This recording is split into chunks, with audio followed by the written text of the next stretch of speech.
un grupo de víctimas y un grupo de organismos de derechos humanos que estaban pidiendo ni más ni menos que alguien le echara cuenta en la justicia, si era posible, para que hubiera justicia, y si era tiempo. Si no, para que hubiera verdad. Y en todo caso, para que hubiera reparación, que como todos sabéis son 3 grandes crímenes de lesa humanidad: la verdad, la justicia y la reparación. Para algunos, claro. Eso era lo único que pedían, y eso es lo único que se les negó. Por tanto, ¿por qué hago este discurso en relación a mi país? Porque vivimos situaciones difíciles, pero hoy día, 40 años después, en el Uruguay estamos debatiendo y discutiendo sobre cómo hacer justicia. A pesar de esos 40 años, o casi 40 años, estamos debatiendo cómo hacer justicia. Estamos afirmando que hay fiscales, aquí está Ana que nos acompaña, entre otros,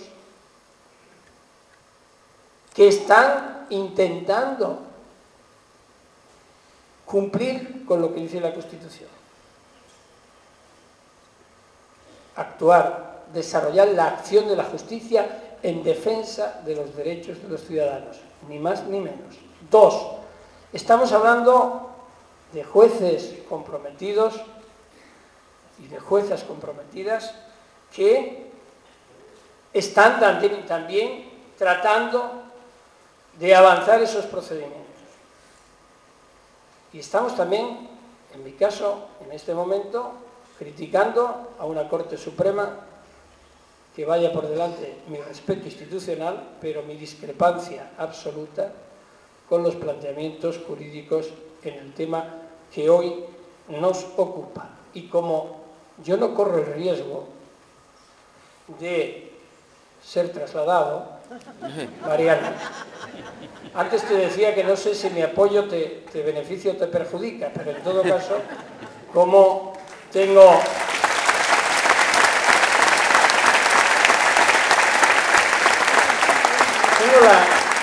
la libertad de decirlo y de alguna forma la experiencia sufrida, puedo afirmar, casi reproduciendo mis argumentos ante el Tribunal Europeo de Derechos Humanos, frente a la decisión de suspensión, de mi suspensión, no por el caso Gürtel, que es el de la corrupción, la lucha contra la corrupción y el Partido Popular, que eso fue después ya el argumento, la excusa para hacer el aquelarre final, pero no, la suspensión. Y yo decía antes y digo ahora, ¿cómo es posible que cuando la Constitución garantiza la independencia de los jueces, la libertad de interpretación, cuando no puede ser nunca jamás en el área del derecho penal vinculante una doctrina de ningún tribunal supremo,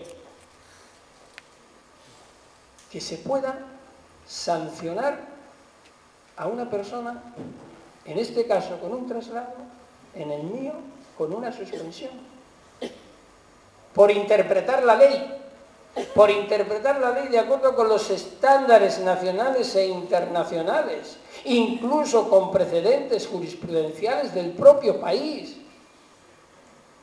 Quien tendrían que explicar el cambio de doctrina tendrían que ser ellos, no la juez que está aplicando principios básicos del derecho internacional humanitario y de los derechos humanos consolidados en el Uruguay.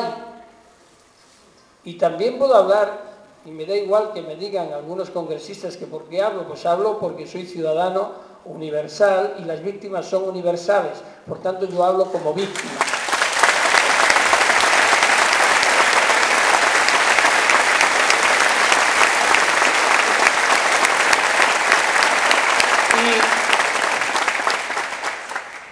Y yo creo que en esta dinámica es en la que no podemos, como sociedad civil organizada de cualquier país, permitir que aquellos y aquellas que postulan y que reclaman verdadera independencia judicial sean quienes no respetan esa independencia judicial. Nunca puede ser sancionado un juez por una interpretación. Podrá ser sancionado porque es un vago, porque no trabaja, porque no va a trabajar, porque no cumple con su obligación como juez o como fiscal, porque roba, porque mata, porque se corrompe, no sé, como cualquier persona. Pero por interpretar la norma de acuerdo con estándares internacionales, ¿y dónde queda entonces la libertad de interpretación? Obviamente, eso es una decisión política para quitarse del medio a jueces incómodos. Ese es aquí, en España o en cualquier parte del mundo. En otros sitios los matan, aquí los trasladan. ¡Viva la incomodidad! Es así.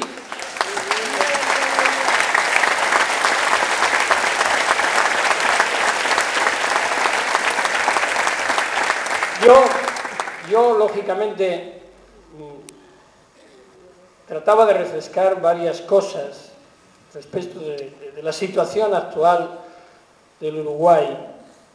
Me preguntaban antes de qué pensaba de la situación de derechos humanos en el Uruguay. Y cómo no decir los avances que se están produciendo en la lucha por los derechos humanos. Sería injusto, como también decir que después de 65 años de la Declaración Universal de Derechos Humanos no hemos avanzado nada. Claro que hemos avanzado. Ha habido graves retrocesos, pero siempre en el ámbito del derecho penal internacional vamos 2 pasos hacia adelante y 1 hacia atrás. Pero lo importante es que los que se den se van consolidando y nunca podemos retroceder. Y en ese planteamiento, y lógicamente ante la perplejidad que nos supuso a muchos y a muchas personas que estamos comprometidos en estos temas, cuando salió la sentencia de la Corte Suprema, nos produjo perplejidad y tristeza, ¿no?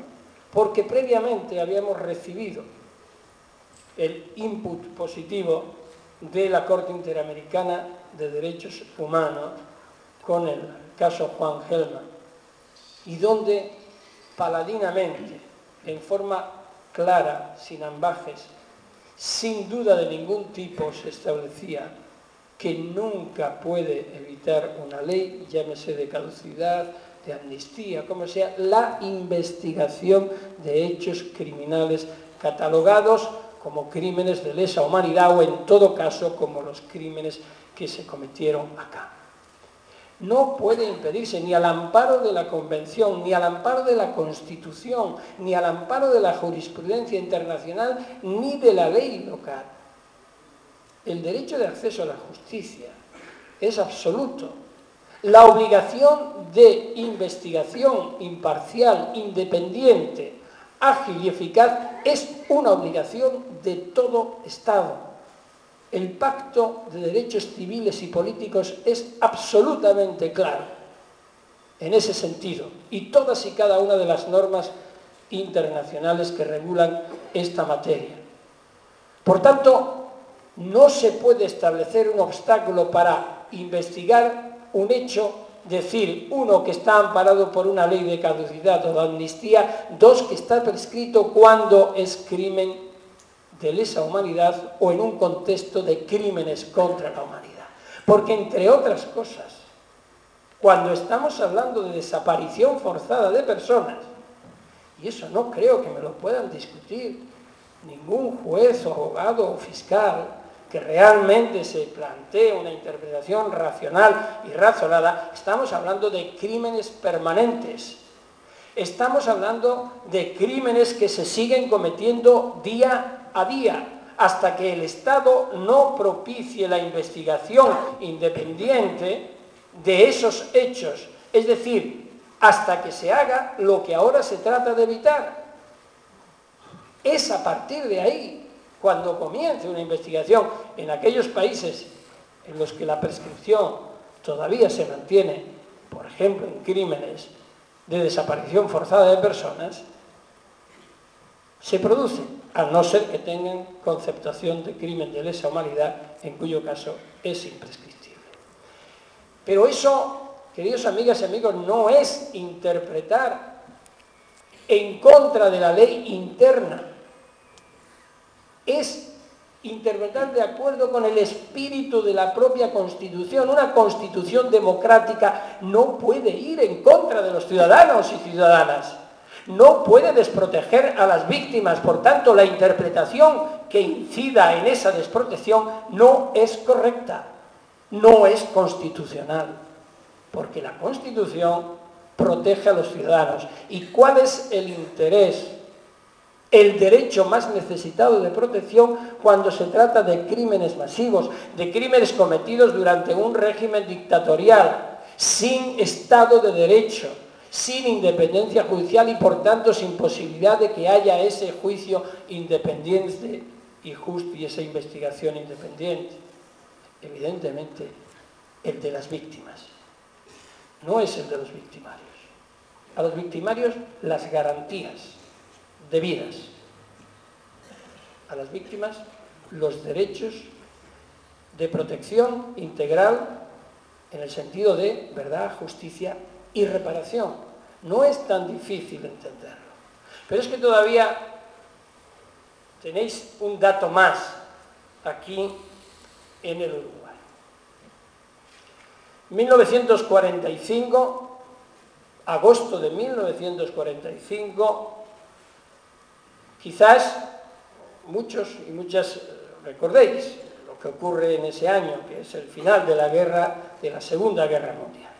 Pero también es el principio, es la firma del acta y de la Declaración de Londres, por la que se crea el Estatuto del Tribunal de Nuremberg y se pone en marcha el primer tribunal penal militar para enjuiciar crímenes de guerra, crímenes de lesa humanidad y crímenes de los que hasta ese momento el mundo había sufrido con el Holocausto. ¿Y sabéis qué país, entre otros, firmó esa declaración? Uruguay. 1945. Nadie en este país puede decir jurídicamente que Uruguay no reconocía los crímenes de lesa humanidad desde el mismo momento que se firmó el acta del Estatuto de Nuremberg. No se puede decir con seguridad.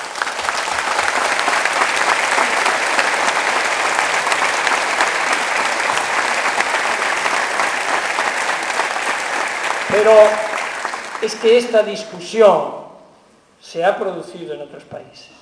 Esta misma discusión, solo que con menos argumentos todavía, se ha producido en España, por ejemplo, en la que el Tribunal Supremo ha decidido aplicar estrictamente la ley positiva, diciendo que están prescritos esos crímenes y que en aquella época, me refiero a 1936 en adelante, no existían los crímenes contra la humanidad. Cosa que no es verdad. Cosa que no es verdad. Porque no tenemos mucho tiempo, pero, en fin, nos vamos 36 años atrás y nos encontramos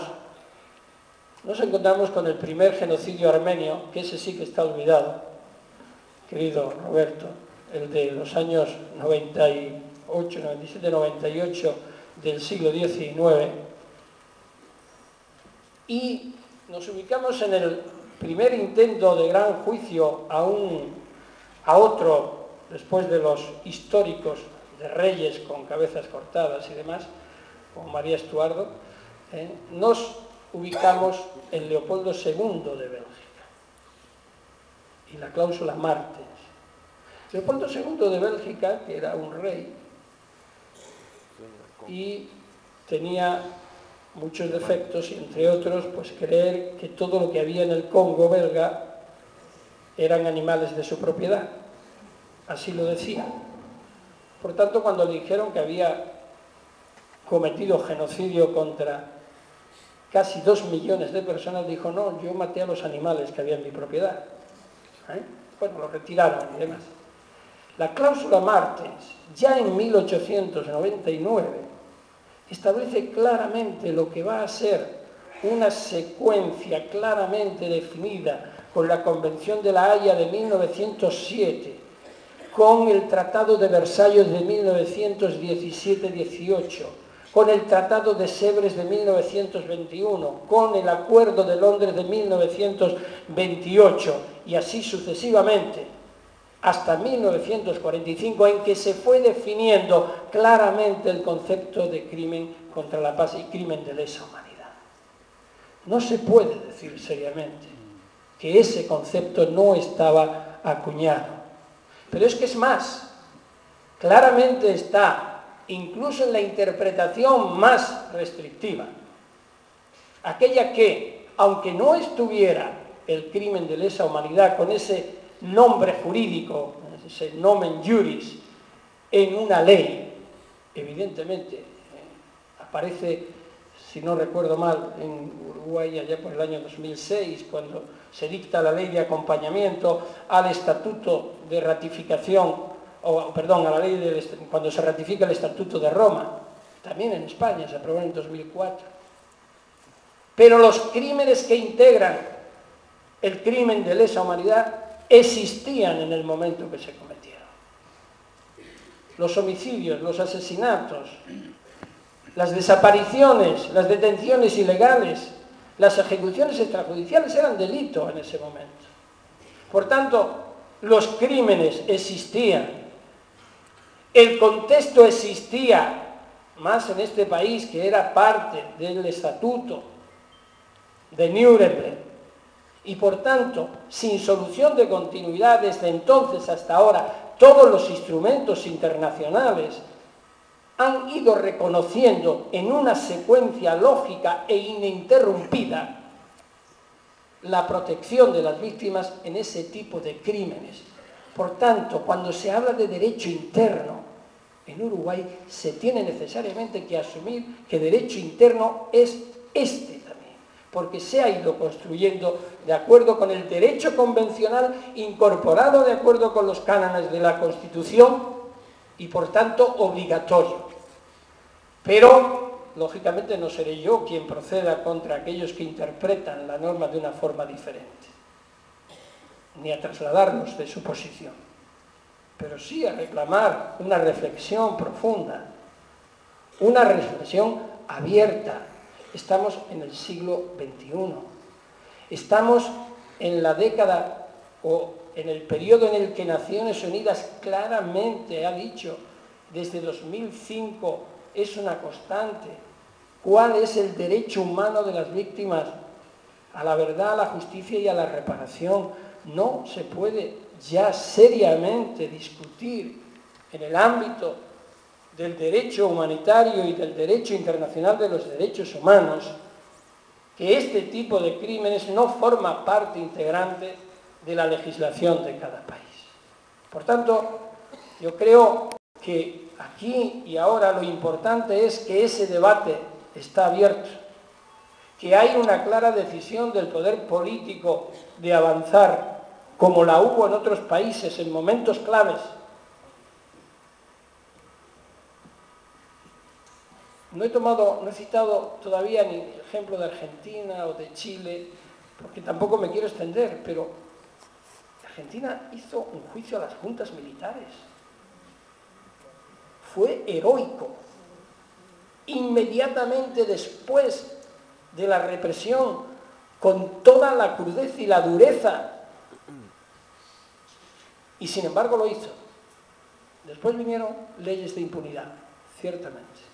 Y gracias al movimiento de víctimas, permanentemente, de madres, de abuelas, de todos y cada uno de los organismos de derechos humanos, se pudo hacer posible que después, en 1996, en España se abriera una causa por los crímenes de Argentina. Y que en el 97 se expidiera una orden de detención contra Galtieri. Y que también se metiera preso al capitán Estilingo, Adolfo Estilingo, que fue a España a participar en un programa de televisión No, es verdad. Fue su viaje, su billete fue pagado por un programa de televisión para hacer una entrevista en un plató de televisión y a continuación volverse otra vez a Argentina. Pero ¿vosotros creéis realmente que no sé, que voy a decir un país serio, no sé si el mío lo es o no, pero no podíamos permitir que esto fuera así? Entonces Stilingo fue donde tenía que ir, ante el juez, a declarar, y después pues fue a la cárcel y decía, bueno, pues es que yo venía a un programa de televisión. Digo, bueno, ese es su problema, ¿no? Pero fue el esfuerzo de las víctimas, fue esa lucha permanente la que después permitió ese acontecimiento histórico, que es verdad que tuvo una gran importancia, a la que Roberto Garretón mencionaba. Y se produjo. ¿Vosotros creéis que yo el 16 de octubre por la mañana tenía pensamiento de detener a Pinochet? Os aseguro que no. No tenía ni idea. No tenía ni la más remota idea. Se produjeron circunstancias, se comunica desde Londres. Mire, que es que este señor se va mañana. Y yo había pedido tomarle una declaración. Entonces me dice la policía londinense, Scotland Yard, dice, este señor se va, diga usted qué hacemos.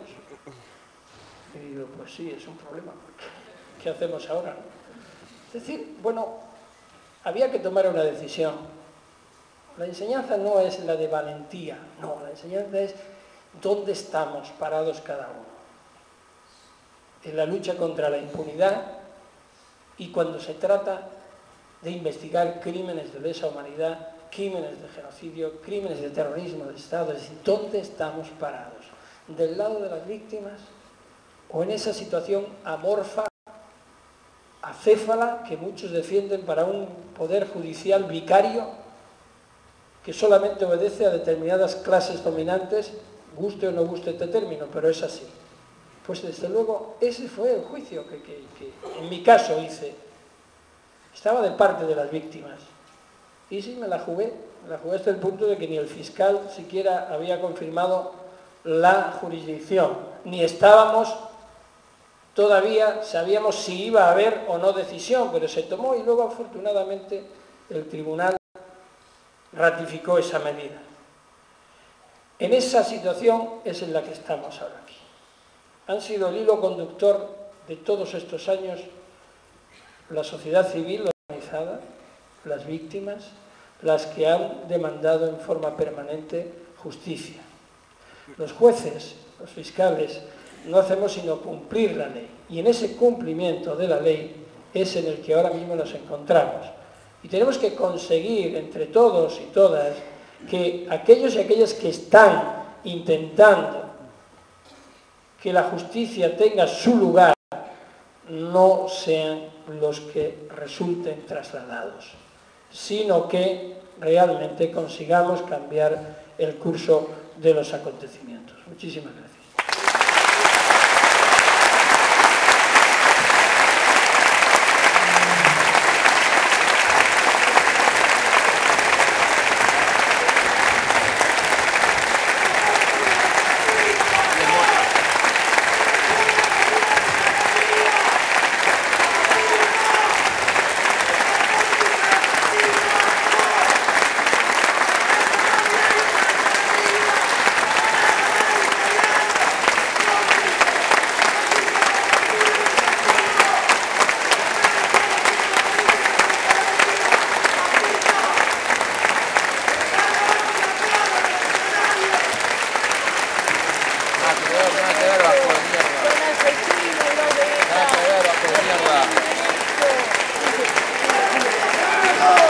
¡Fuera de acá, cabrón!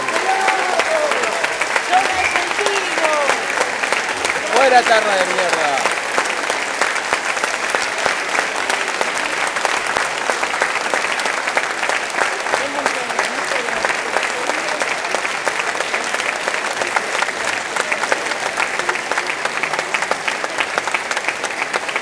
La Mesa Permanente contra la Impunidad cierra este acto recordando que está convencida, estamos convencidos que tenemos razón y que más temprano que tarde lograremos erradicar todos los obstáculos que se levanten para defender la impunidad. Agrega, solo entonces podremos transitar tranquilamente y sin sobresaltos, como en toda nación civilizada, el camino de la justicia. Mesa Permanente contra la Impunidad. Muchas gracias.